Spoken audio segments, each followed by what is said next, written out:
should have thrown that one in the group. That would have been very effective. Yeah, that's a good kind of thing to look at there. You can see that there's a vehicle right now that's inside of the skyscraper right now. They spotted a great deal of enemy on the other side. That's his teammates right now. Again, so far, what we've seen, it is 699, 665. A pretty close game so far. Still very early, too, but that skyscraper is going to be coming down any second now. As soon as we hear the alarms go off, that's when we know that that is going to happen. And, man, that laser sight was just blinding his teammate, unfortunately. They're holding down this C position, though. I give him a lot of credit on this one, but, you know, they're not going to be able to do so for much longer.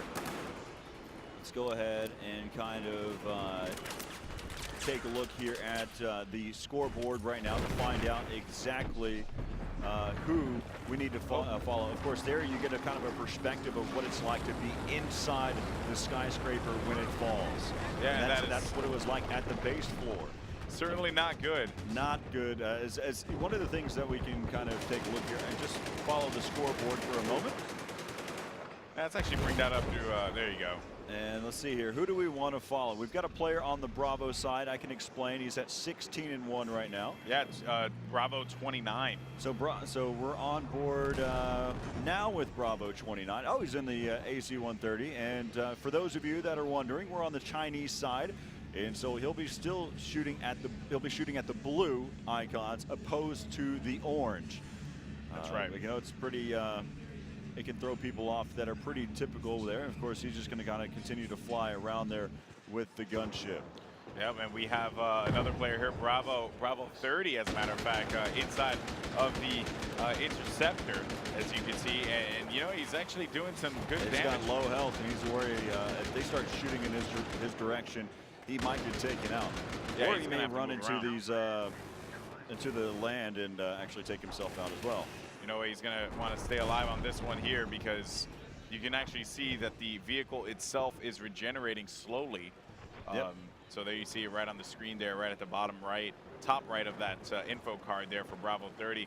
But yeah, so, you know, again, learning a lot of things about just Battlefield in general. Also learning that Bravo 30 is not a great boat driver. That is another thing that we could throw out there in the thread, you know?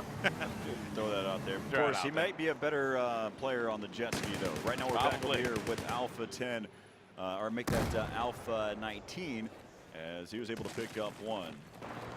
Yep, and moving around here, you know, let's actually see what he's using. Let's hop in the third-person perspective and see what is he going to be taking advantage of. So he has the U100 MK5. He's using the red dot sight, a bipod, as well as a muzzle brake. You know, we haven't had many opportunities, which we will later on today, to analyze the different attachments that you could use and how it affects gameplay. So, you know, I'm sure we'll bring on board another DICE employee to talk about all the different things that they have implemented into the game, like, you know, the bipod, the muzzle brakes, the angled grip, you know, all these different things so that people can get a better understanding of how to utilize them in the game. Yeah, and also the question of whether the American team is actually going to start off with these weapons, whether the Chinese will have to start with those. You know, I don't believe at this point it's been decided. Well, Patrick did say that they were going to do a faction or you know, like faction-specific weapons. So there will be, at the very least. That is something that he did, in fact, confirm. But again, a lot of things are always subject to change as well, just because this is pre-alpha, and this is nowhere near the final.